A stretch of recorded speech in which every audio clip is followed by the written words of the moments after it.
And welcome back, everybody, to another episode of Around the Bases with Bubba and Mo, episode 62. We are a little over a month through the baseball season. Mo, how we doing, man? I'm doing very well, Bubba. How are you doing? I'm doing well. Yeah, it's been some fun baseball. I know you're doing well because your weather is finally looking like it resembles a normalcy, which is great. So life is good. It's so good that it's going to be 80 degrees tomorrow. And hopefully I'll get to work from home to watch Liverpool in the Champions League. And that's our talking soccer for the day. But that's a big thing for me. So we'll see what happens. But yeah, 80 degrees. The windows are open, and it's great. Well, I was going to talk soccer. I was going to say congratulations on your championship victory last night. And you got – Oh, yes. You got a big one. You got weather like this so you can start golfing like I do year-round. You got so much to look forward to. It's like a once a quarter joke for you, and I'll laugh every time because it's so true and it sucks so much. But it is one of these days they'll get a Top Golf and they'll figure it out, and that way they'll have heated bays and I'll be able to golf full year. Yeah. Last side note: I don't know how they don't have more Top Golfs in this world. It's just they're trying. Situation. I went to the one in Atlanta last month. They're amazing. They're trying. Yeah, but let's talk baseball. That's what we're here for, and. We got some topics to this week, a little interesting, nothing, super earth-shattering. Got a great interview with Eric from Barstool Sports, the Orioles blogger, talking Orioles baseball.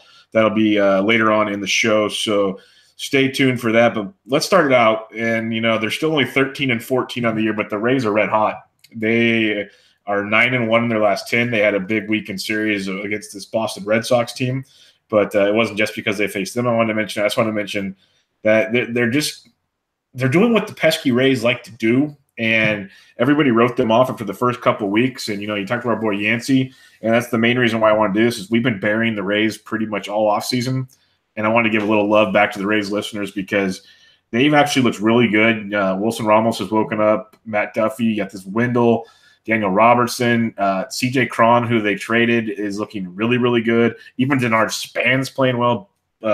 Blake Snell's pitching great. They still have a ton of question marks. They're still not going to compete for the AL East or even a wild card. But I wanted to bring it up because it is a good story that these guys are making it happen against, the upper echelon teams. And any given series, they could make things quite interesting. Yeah, we're not like ESPN. We can lead with the Rays as a baseball podcast. ESPN cannot. So we will do that here. And they're in my division. I took the splits from when they started winning 10 of 12, obviously leading the league in hitting, which I was surprised about. If you asked me to not look at the stats and take a blind taste test, if you will, and say, why have they won 10 out of 12? I would have said starting pitching and a good bullpen. That is not the case. It has been their bats. It's in that span, they're batting .311. Nobody's close to that. Their BABIP now, which is what is going to bring me to my main point, is their BABIP's .360 in that span. No pun intended, but that's way higher than anyone else. None of this is sustainable when you have, Joey Wendell batting .438 in that time. Wilson Ramos, however, we both loved him preseason, and I'm so happy that we'll have a couple shares of him, and he finally got there. Now, obviously, batting .423 in that span is not sustainable, but he's going to be good this year. He will be good. But the rest of them, Joey Wendell, even Echeverria is batting .417 with 2 homers. Daniel Robinson. Cron's been good, 5 homers. Denard Span, fine.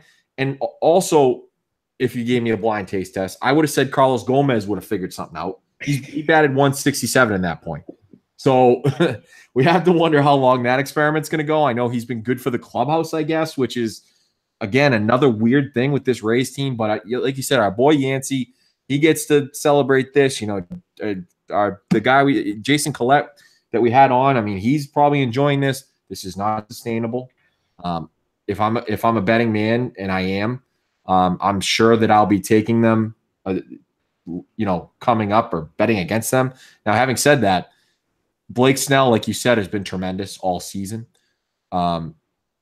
Faria, other than the one start in Fenway, has been awesome. Yep. Archer, but he always kind of starts slow, I think. The rest of the bullpen, though, other than Alvarado's been okay. Colomé's been good lately in that whole 2 weeks, but the rest of the bullpen is garbage. I mean, just garbage. So this is going to come to a crashing halt. They're not going to score, 5-6 runs a game like they've been scoring. That's how they've been winning. Okay. And you saw it the other day against the Red Sox. They would have had the sweep against the Red Sox if their bullpen could have handled everything. And it shows you sort of what the Red Sox had to do by bringing in Kimball for almost 2 innings. So this is not sustainable in my opinion, Bubba. Good for the Rays, really good for the Rays. Not sustainable. It's going to come crashing down. Yeah, a couple last points real quick. The reason I kind of wanted to also bring it up is to let people know Blake Snell's for real. Like, this is not a figment of our imagination. This kid control issues are fixed. Yeah, he's very, very good. CJ Cron, what he's doing right now, you can see him do this for most of the season. Maybe not this insane of a run, but you're going to get this guy that hits 250 to 260, and he's going to hit you probably from here on about another 20 home runs. Like, he's really, really good. And then Wilson Ramos, I love seeing this because A, like you said, we have shares, and B, this could be a tremendous trade piece. The Mets are looking for a catcher and whatnot, and it just fits into the mold of the Tampa Bay Rays. So I just wanted to highlight some things because we've just every time we seem to talk about them, it's some guys having Tommy John surgery or a horrible trade. Something good is happening in Tampa Bay. For sure. Now let's stay in that division and talk about the New York Yankees with the day that Mike Francesa comes back to WFAN, which I listened to today instead of Boston radio because I'm tired of Boston radio. The Yankees own the Minnesota Twins, Bubba, and it is crazy to see in the post in the Athletic from 02 to 15, Bubba. The Yankees beat the Twins 80 out of 109 times, and that has not stopped in the last 2+ years where they won 15 out of 19. They own them, and we all talk about baseball all the time. We just talked about the Rays, how they got off to a bad start. Baseball seems to find the middle ground, okay? Not here. What do you got on this one?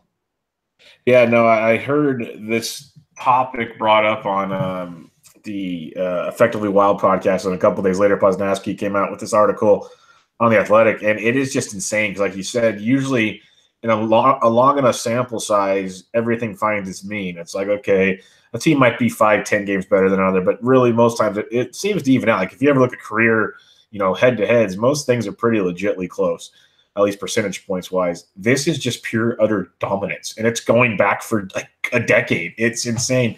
Since 2002, he's got like some of these numbers. Like we talk about all the time, you should be subscribing to The Athletic. I think it's like $4 a month, or the monthly fee or the yearly fee is just cheap. So you should just subscribe to it and not be, tight ass. But read this article because they're beating them, and they're beating them handedly. Like, these aren't really a lot of close games. They showed one that was 14-1. They had the one even. What's so bad is when Gibson's almost getting a no-hitter against you, and then Fernando Rodney comes in and gives up 3 runs without recording it out. You lose that game too. It's just like whatever can go wrong will go wrong, and it's pretty impressive. I highly recommend reading the article. Pure domination. Yeah, April Fernando Rodney is not a Fernando Rodney that we like to see for sure. No, not at all. Let's talk about the only Ronald Acuna. I'm not going to go too deep into him, but I could not just ignore what this man has done in his first week of the season. He's amazing. He has lived up to all the hype. He finally comes up, and he's just, a nice, calm 421 with an absolute moonshot home run, 4 ribbies. He has a stolen base. He's slugging 789 with a 1289 OPS, 8 for 19, 4 doubles. So he has 5 extra base hits out of his 8 hits. And already tonight, off of his first at bat against Noah Syndergaard, he doubled down the line and scored. So this kid is absolutely amazing. I seriously might consider. We joked about it with like Shohei Ohtani. I might want to have a Ronald Acuna segment every week because it's like every night you watch his highlights and it's just like, my God. Can only have unique elbow segment. That's it. That's true. We have to go with, That's true. But man, a sprint speed of over 30 miles an hour. His StatCast numbers, we'll really break it down to get a bigger sample because they make you have like 25 games and stuff like, or appearances, or they have some weird metrics over that StatCast. So we'll really break it down with a better sample of him. But what he's doing is insane, and it's going with Ozzie Albies. These guys are putting together a fun team. I'm going to talk more about the Braves in the April storylines, but it's insane. I thought we might as well bring it up real quick on these topics. Well, yeah, I mean, we had Chris Willis on last week, and obviously he's very excited about it, along with the whole SB Nation talking chop, fan base. And you talk about, I know this is a Ronald Acuna thing. We talk about when I asked him about Ozzie Albies and does he have 20 to 25 homer power? Well, I don't know if we'll get there. And I tend to agree with him. And then all of a sudden, I think right after that interview, he went over the last week and hit another 3 homers or something like that. So those two have been incredible. They've gotten Acuna, both of them at the top of the order. It makes, and now you got Mike Soroka's just got called up. He's starting tonight. Gohara's down in rehab. This is, we got to have some hot takes pretty soon on this Braves and Phillies thing. And you'll talk about the Nationals a little bit later. That division all of a sudden could be the most intriguing division in baseball. I mean, I thought it was going to be the NL Central just because I really thought there were 3 teams that could win that division, or maybe even the NL West where there could be 4. Now with what the Dodgers are doing, but this Braves team, I got to figure something out here. I got to look into this more because they've got a shot here. They really do. Yes, they do. Yes, they do. It's crazy.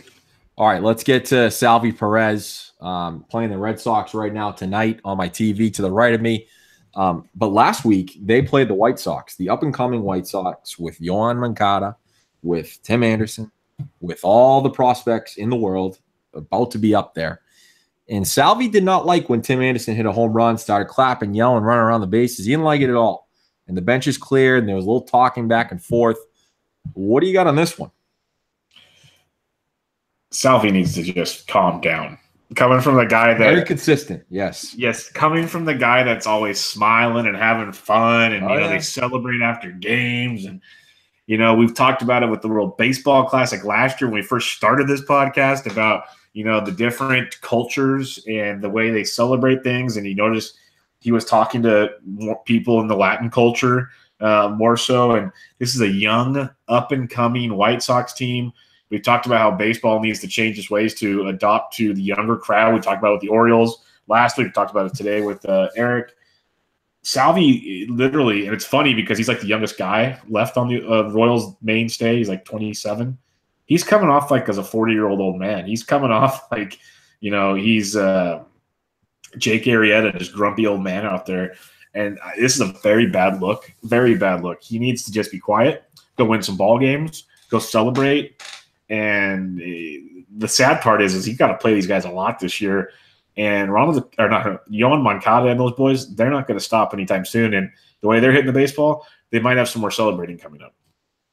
Yeah, I'm surprised by this because, when you talked about the whole culture thing, and it's more of the Dominican Republic, the Puerto Rico, the Venezuela, which is where he's from, that tends to be the guys that go and celebrate more and show more emotion. And that's how they were brought up in baseball. And that's how baseball should be. That's how it was down there. That's how it should be up here. And Tim Anderson he's from the U.S. He's from Alabama. So he did not like it. I love Salvador Perez. I love what the Royals did by ripping up his contract that he signed a few years back before he was the World Series hero, and a couple years that he just dominated, and they ripped it up and gave him a whole new contract, and now he's stuck there for 3 years. He's about to turn 28. That means he'll be almost 31 when he's a free agent. I wonder the only way he gets out of there, because they're not winning anytime soon, the only way he gets out of there is if he asks for a trade. The reason why he did this is because the Royals are 5-20. Simple as that. He's not doing this if they're winning. You get Tim Anderson out. And by the way, Tim Anderson, if you guys don't know, he crushes lefties, and that was off a lefty again. He cannot hit righties. So if you don't want Tim Anderson screaming, get him out. We say this all the time, very consistent. I think it was an interesting quote for all the people who, hate the beanball era. Well, here's from Salvy Perez from that Athletic article. Quote, he's had a pretty good season here. I don't want nobody to get hit to hit him, He hits the ball homer and runs hard. Why you got to hit him? No. This is talk about Matt Davidson. But if you're going to do that shit to us, we're going to hit you. We will tell the pitcher, hit him. So that's one of those things where we're going to have to watch this down the road, because if Tim Anderson gets hit, they need to go back to this and say, Salvi, 10 games. See you later. It's premeditated. No, like it's in the open. Salvi, 10 games. We're not going to tolerate this anymore. If all these baseball writers that frown upon this policing the game themselves, sort of like they've done in hockey too, you gotta make a point here and suspend these guys much longer than they used to be suspended, because it was part of the game. So that's the big thing here. Yeah, no, and it just sucks because we're trying to make baseball fun and everything. And then you got, out of all guys, just shocked Salvi's the one to do it. It was really, really strange. And like you said, if there's a beanball war coming, they're going to play each other a lot. It's going to be interesting. 5-20. 5-20. That's the only reason. Yeah, we got a few other possible beanball wars coming up with Trevor Bauer and those guys, but I guess we can hit it later or talk about it next week. But that stuff was entertaining as heck today. Yes. Let's talk position players pitching. And my man, Pablo Sandoval, we found our middle reliever. This guy was filthy. Like, he's got the 68-mile-an-hour hammer. He's spotting his 80-mile-an-hour cheese. This guy, 1-2-3 inning. Not many relievers in baseball could do that these days. Kenley Jansen's laughing his ass off in the dugout, loving every minute of it.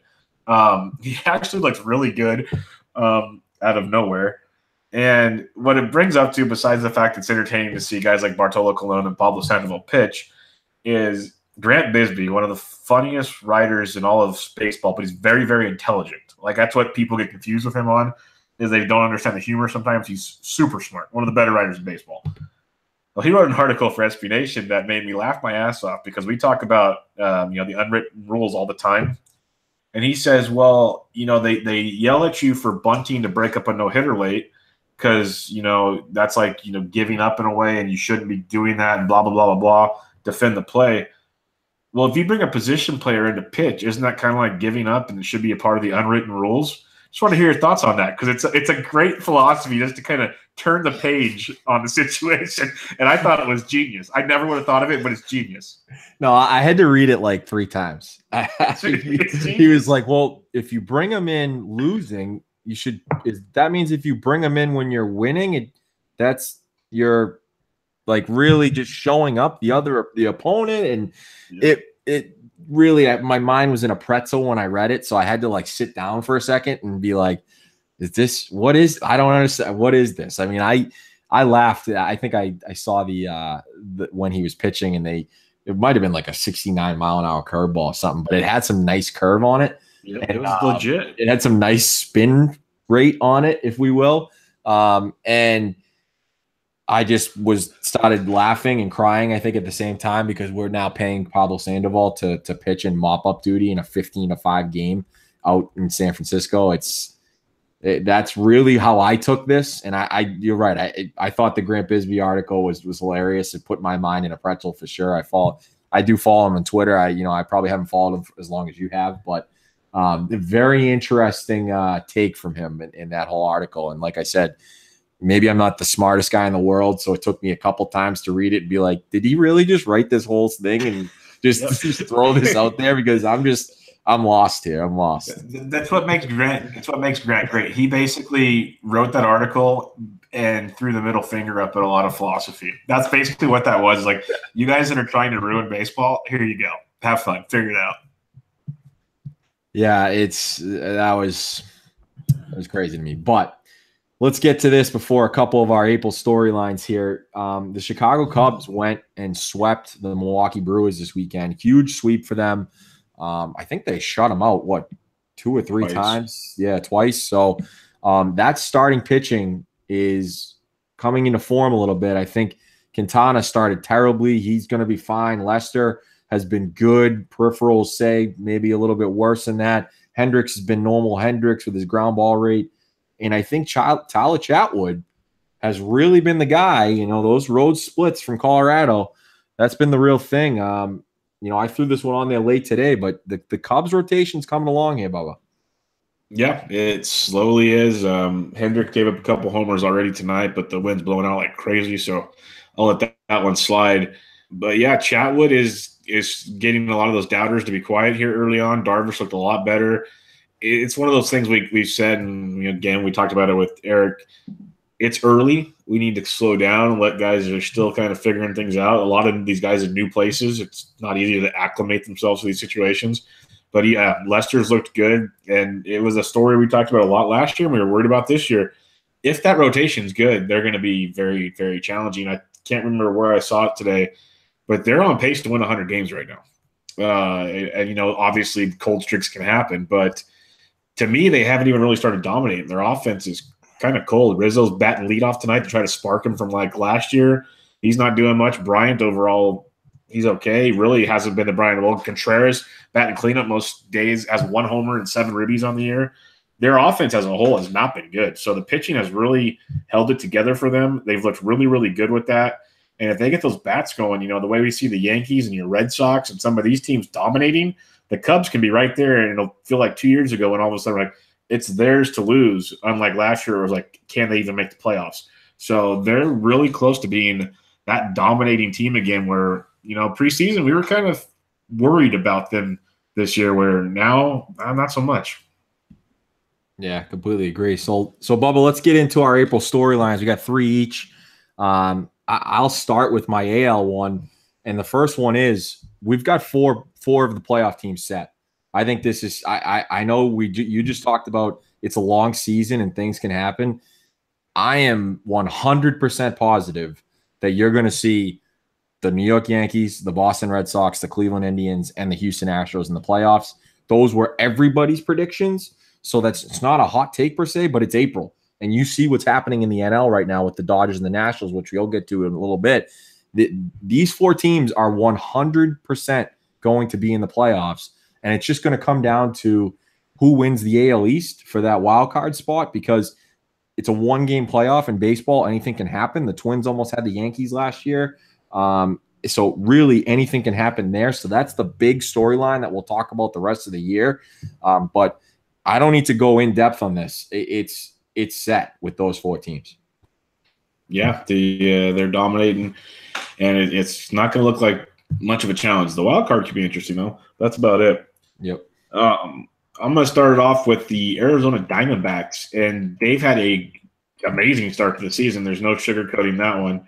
They're off to a leading the West, as the West has kind of struggled. The Giants are in second place, by the way. Arizona is 20-8 on the year, 10-3 on the road, 10-5 at home.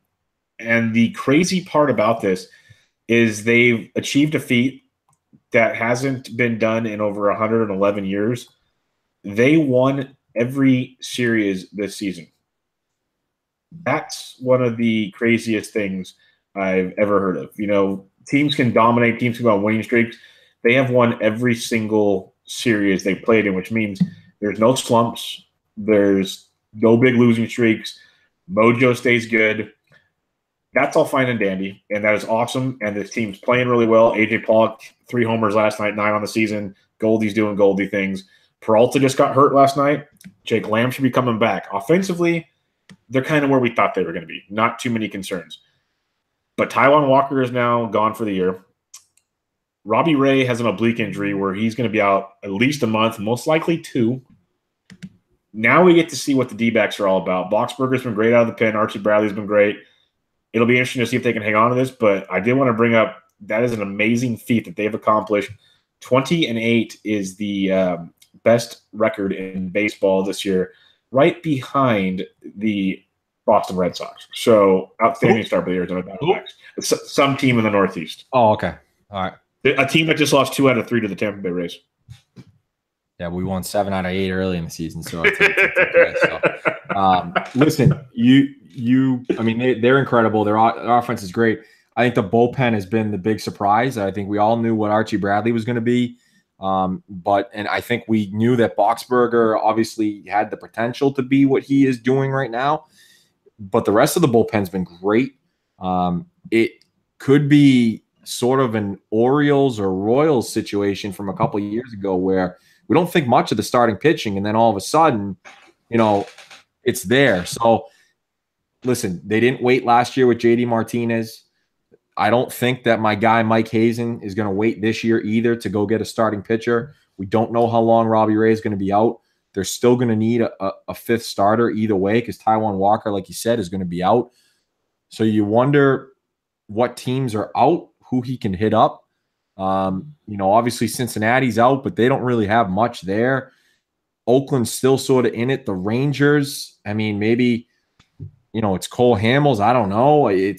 The A's have Trevor Cahill. He'll go back there. I mean, he's got injury issues. So they're not going to wait. We're a month and a half away from the first couple trade rumors being out there. And I think he traded for JD Martinez like mid to late June last year. I don't think it was even close to that. It was one of the first trades for sure. Yeah, it was. So, and that obviously panned out for them. So Mike Hayes is not going to wait. That team is good. And AJ Pollock's finally healthy in a walk year. So that's a huge get too. Okay. Let's get to the second one for the AL. And that's the AL East race. I mean, I think we all knew that I was going to bring that up. You talked about how the Red Sox were red hot. I mean, it was stupid how well they were playing. And the funny thing is with the Red Sox, if you're on Red Sox Yankees Twitter, and I know you're laughing right now, you would think that like, wow, they haven't played anyone, whatever, and that the Yankees are done. Giancarlo stinks. If you're a smart baseball guy like myself, you knew that the Yankees were going to make a run and that the Red Sox were going to slow down a bit. You knew. They lost the series against Oakland. They somehow won the Toronto series, then they lost the series against Tampa. So this is baseball. It was gonna come back. They're going to be battling all season. So maybe a team will go up by 5 games in June, but it will come back. That's why those head-to-head games are so important. I can talk about Mookie Betts forever. Everyone in baseball knows he's having a ridiculous season. I think. And we all know Giancarlo stinks right now. He's going to be fine. Gary Sanchez is going to be fine. Didi Gregorius, I try to find a flaw there. The only flaw that I can find in his peripherals is that he was never anything until he got traded to the Yankees. Then all of a sudden he developed his power. He's got 10 homers already. I don't know if he'll stop. I mean, he's only a pull hitter. So that could be one thing. The ISO isn't sustainable, obviously. The BABIP isn't terrible, so that's not going to be crazy. But the ISO is not sustainable. So I guess my question to you is, what do you do with Didi in terms of fantasy? I know we're talking about real life here, but I don't know what to do with Didi in terms of fantasy. Like, I don't think you can sell high at this point. No, you ride this out. He's gonna. Yeah, he's going to have his ups and downs, and, he pulls all his balls to right field. It's perfect for Yankee Stadium. He hits almost all his homers in Yankee Stadium. You can't trade him. He's going to hit probably another 20 to 25 homers. As crazy as that sounds for Didi Gregorius, it is not out of realistic. As long as he's batting cleanup in that batting order, you cannot trade him. It's that simple.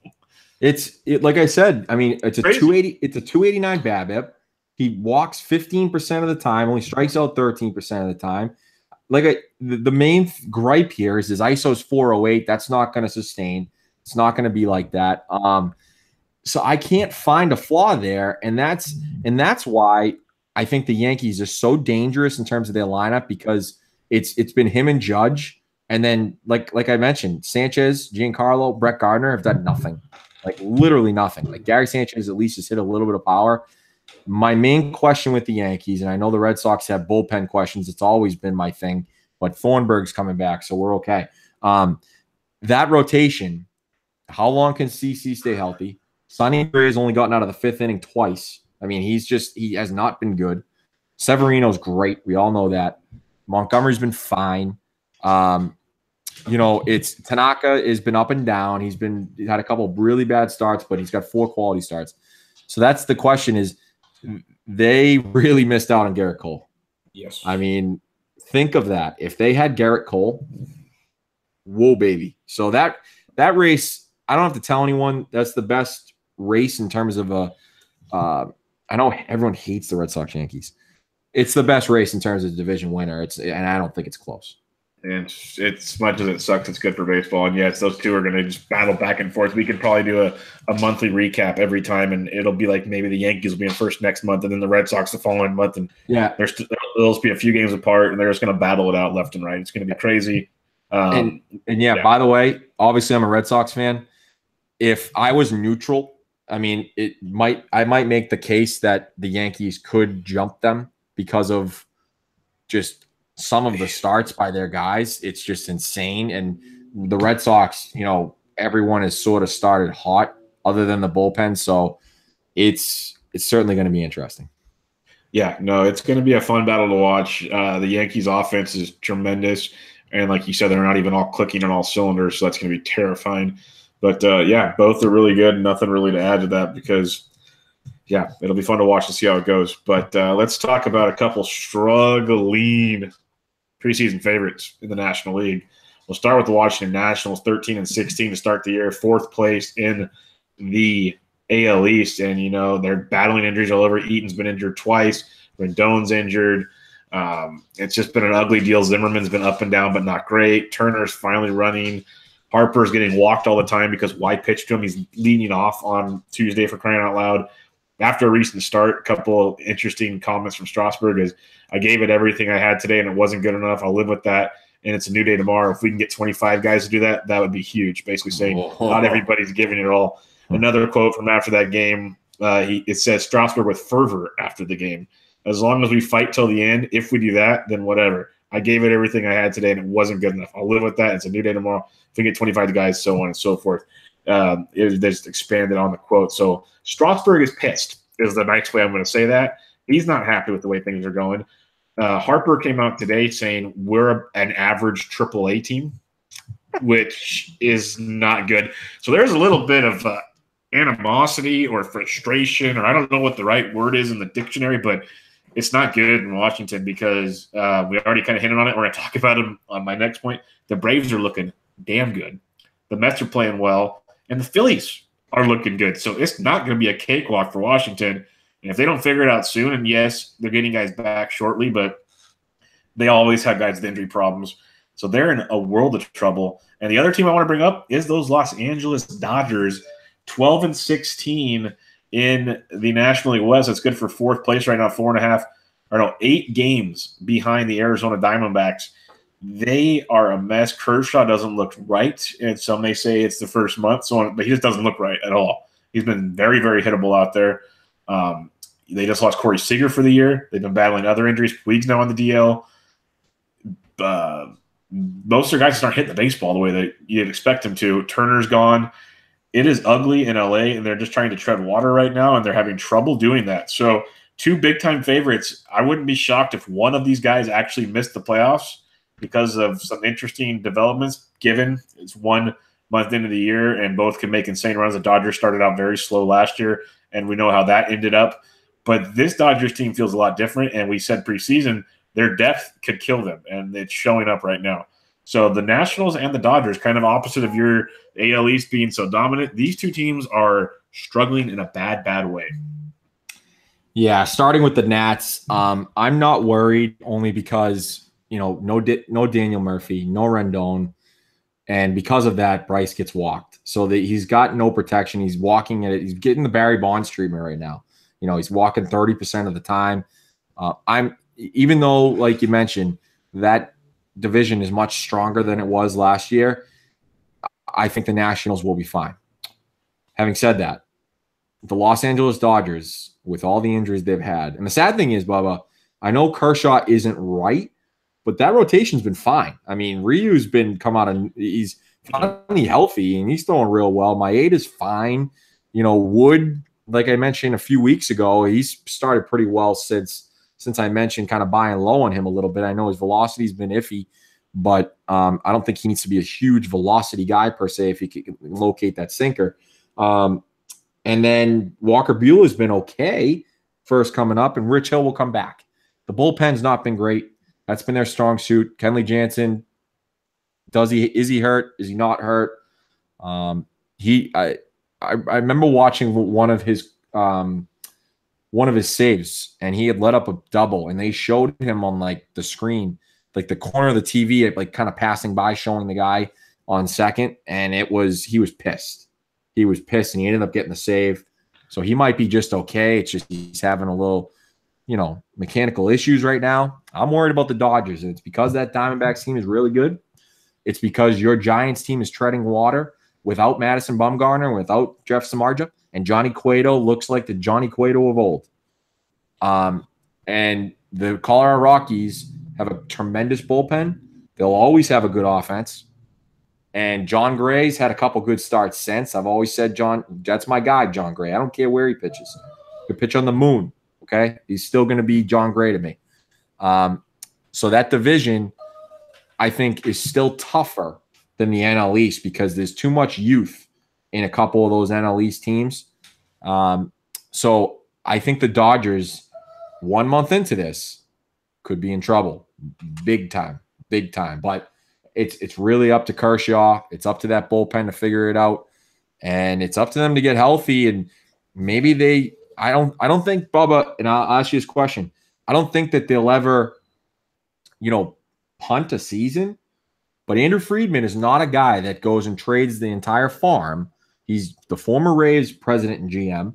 He doesn't go, even though they have all the money, he doesn't go trade the entire farm to win just one season. It's winning now, and it's a long-term goal as well. So I don't expect them to punt, but they're not trading Vertigo. They're not trading Bueller. They're not trading, Ruiz. They're not trading every single guy to go get a Manny Machado and whoever else they have to get, a Zach Britton, to win just this year. They're not giving up the future. Do you think that? Yeah, that's the interesting part is they don't want to mortgage the farm. One thing that if I'm them and I debate doing, because you could get a king's ransom for some of those prospects. You could definitely make things happen. Kershaw is going to get paid next year. They haven't committed to him. He's opting out? That's the rumor. That's the rumor is he's going to opt out to get paid. That's the rumor. Could not. But wouldn't you, if you're struggling a bit and you put together a good season, opt out and get a big payday before everything falls apart? Well, just a thought. No, I agree with that. But if if he takes a chance that he fails a physical or something next year with his back and everything. Well, if he knows, I understand your main point. Yeah. Now, my thought process is here is the Dodgers obviously want him to come back. He's already expressed how he wants to be a Dodger for life. Obviously, you got to say those things. What I think he should do, and the Dodgers should do, is if they want to go for it, you tell Kershaw, let's make a deal right now. Let's pay you. And if you agree to a deal, then we mortgage the farm and make this work so we can win the title before you completely fall apart. That's the factor. If they can't lock him in, it's hard to commit all those prospects, which you might need if Kershaw goes elsewhere. So it's an interesting predicament they're in for a team with such great players, such a great system, all that money. They're kind of, to me, maybe I'm wrong, they're kind of handcuffed by Clayton Kershaw. Yeah. No, they are. Place to be in. I do think that's an interesting perspective in terms of getting the deal done. I still think that he's not going to mortgage it all. But having said that, Baltimore can't ask for much. I mean, they really can't, especially with Zach Britton coming off the Achilles injury.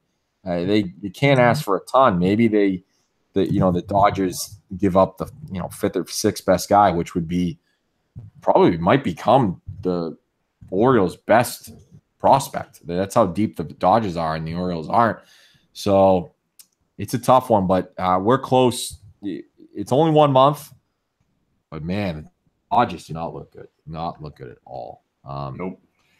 All right, let's get to my third point. And again, I think it's all pretty easy in terms of the NL for the AL for the first month. The Astros rotation is as dominant as I've literally seen in a long, long time.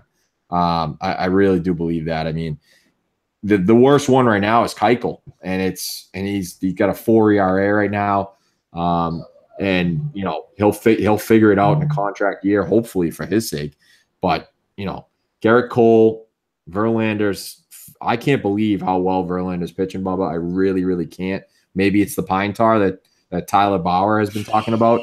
I don't know. McCullers is healthy for now, knock on wood. I mean, and then Charlie Morton somehow can throw 99 miles an hour now.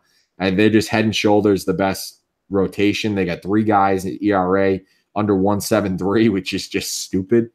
It's really, really stupid. And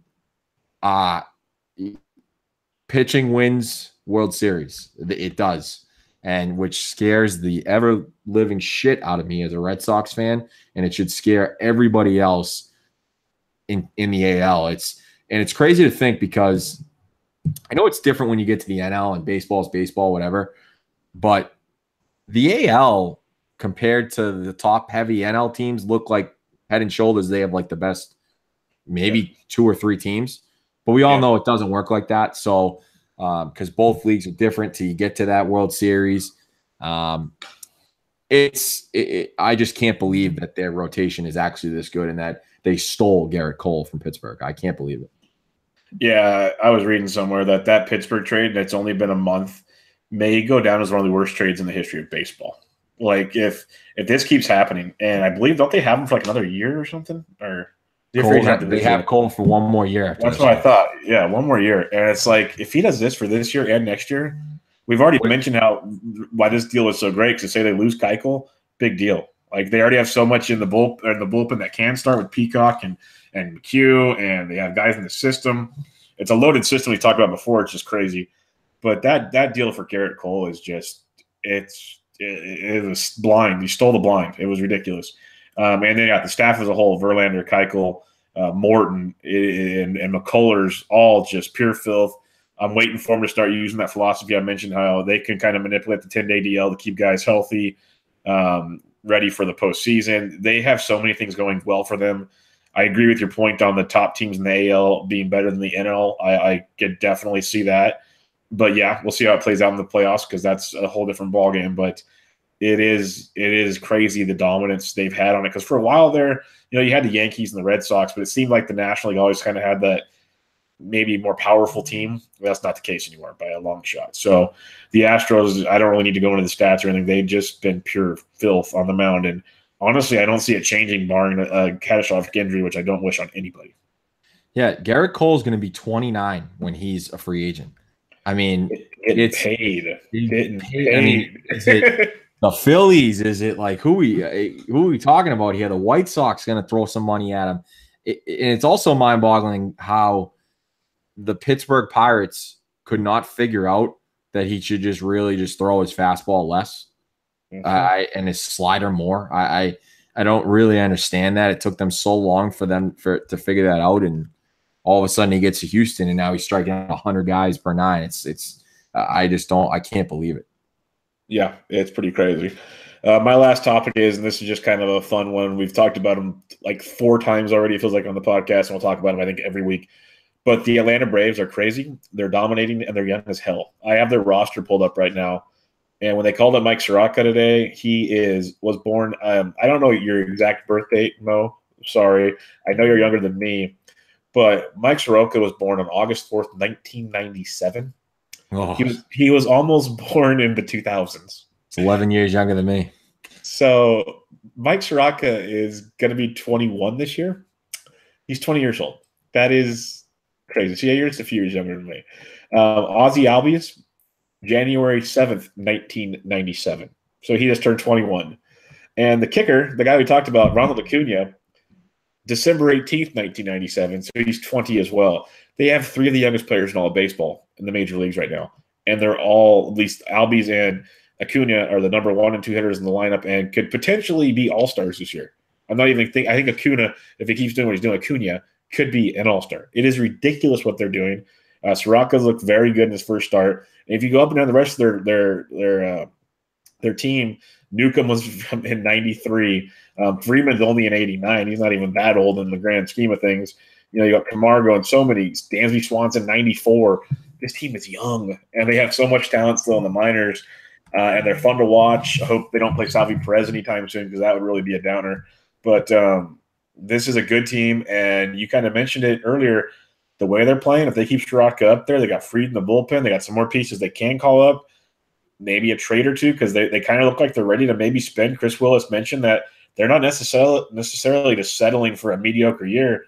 This could be the Braves' year, and we're going to take a deeper dive into the NL East next week. This is going to be very interesting to see how this plays out, but the grand scheme of it, they are young, they are fun, and they're going to be here for a long time, and I can't wait for it. We've talked about this rebuild since we started, and it's coming faster than I thought it was going to. Yeah, and Gohara is going to be up pretty soon. He's 21 years old, almost 22. It is It's wild. It's wild. But the only problem with this is the average age is going to go up a little bit when they bring Joey Bats up to play third base and bat 150. That's the only problem with this, and make and have 5 errors in his first week and bat 156, and that average age will go from 26 to 30. So that's the only issue there. Yeah, it's I wonder if they could get Manny Machado to come and play third base for a little bit if they're in it, just knowing they won't have to give too much up. Just give a Joey Wentz up and maybe another guy, and see if the Orioles will bite and maybe they can make a run at it, because that lineup would be stupid with Albies, Acuna, Freeman, Manny Machado. Whoa, baby. I mean, that would be something else for a half a season. That would be awesome. Yep, it's fun to watch. It's going to be interesting to see how it plays out. Let's jump to our interview with Eric from Barstool Sports, talking Orioles baseball. We tried to be optimistic as possible. Eric was a really good guy, a fun interview, lots and lots and lots of good information. So go check that out, and we will be right back.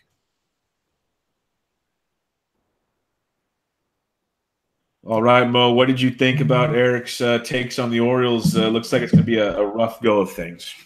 Well, the season's over, according to Eric, which is unfortunate because I always like when the Orioles are in it, because Showalter, when he hates the Red Sox so much, and he hates the Yankees too, and it was so much better when Farrell was here, because Farrell was such an idiot that Showalter could just basically tool on him and the rest of the team, because Farrell just couldn't handle it.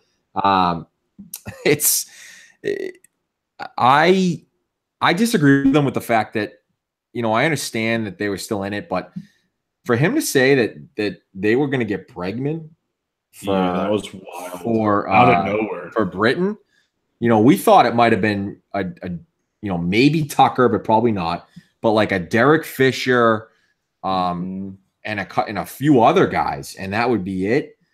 But man, they were going to get Bregman. That threw me aback. Yeah, whoa! Where did that come from? That would have been a great get for Baltimore. I mean, it really would have been, because you're going to lose Manny. Bregman can go back to short. That was one thing. Dylan Bundy is the real deal. I think he's going to be very good. That bullpen will be fine, and it's time to trade everybody though. Right now. Yeah.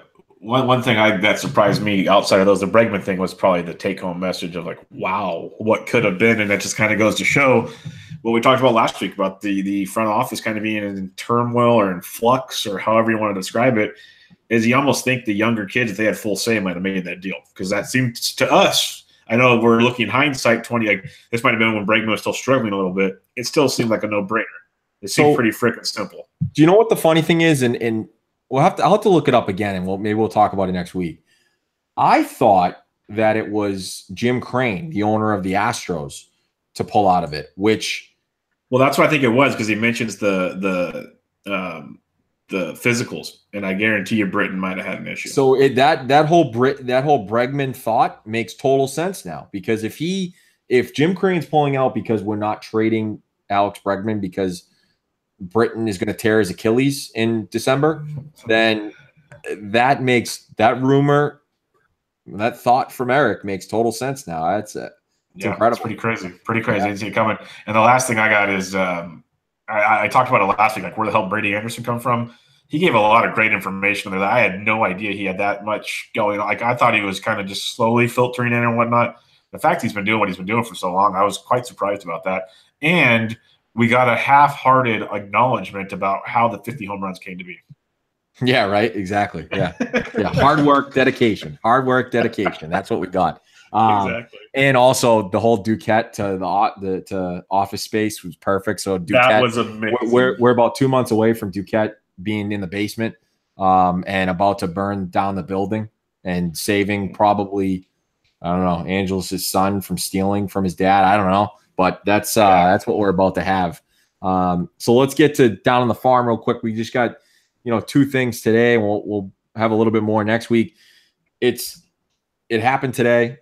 It was rumored the last couple days. So if you weren't on it, you probably missed out in your fantasy league because Mike Soroka is starting right now. Last I looked, Bubba, he was pitching really well. I haven't seen. Yeah, it's really, really well. Pitching really well. So it looks like okay. So he's pitching 3-0 Atlanta. So he's pitching really well. And also Fernando Romero got called up for the Twins too. He's a fringe guy. I think he's like their 4th ranked prospect according to Fangraphs, something like that. But he's going to start tomorrow. That's another guy I think in deeper leagues. Bubba, would you agree that you would kind of jump on, but maybe not in 10 or 12 team leagues? Yeah, 12 teams, I definitely debated if you need like immediate help. He's supposed to be kind of a hard thrower. He's going to be raw. I wouldn't be surprised if he has a little bit of, let's say, control issues. But he does have the goods, apparently. And they moved Phil Hughes to the bullpen. So he's going to be up at least till his bullets run out. I'd imagine he's on a pitch count or on an innings limit. So something to think about there. But, yeah, I wouldn't look back on it. Soroka is the guy I'd be going all over. Yep. I got him in three leagues, 3 out of 7, something like that. So that's not bad, I guess. Yeah, no, I grabbed him in a few. I was pretty happy. I got him in the Barf League with the Bay Area quote unquote fantasy guys here with Ray Flowers and Howard Bender and those guys. So I got him for like $3, and I was pretty happy about that. So that's like stealing candy right there. Yeah, so I'll take that in a heartbeat. But no one cares about our fantasy teams. I'm kidding because we do. So screw you. But yeah. Really good stuff. Soroka is going to be very, very good. Romero will be fun to keep an eye on. And, yeah, we'll have more to talk about next week as we skipped over a few things as we have already talked way too much for you guys tonight. So go check us out on Twitter at AroundBasesPod. We are on iTunes, SoundCloud, Spreaker, Stitcher. Should be up on Spotify soon. We're on YouTube. You check it all out. Mo's on Twitter at Boston_Mo. I am at BDintric. Any final thoughts, Mo? No final thoughts. Enjoy baseball. Yes, enjoy baseball. We'll be back with you guys next week. But this was Around the Bases with Bubba and Mo, episode 62. Catch you guys next time. See ya.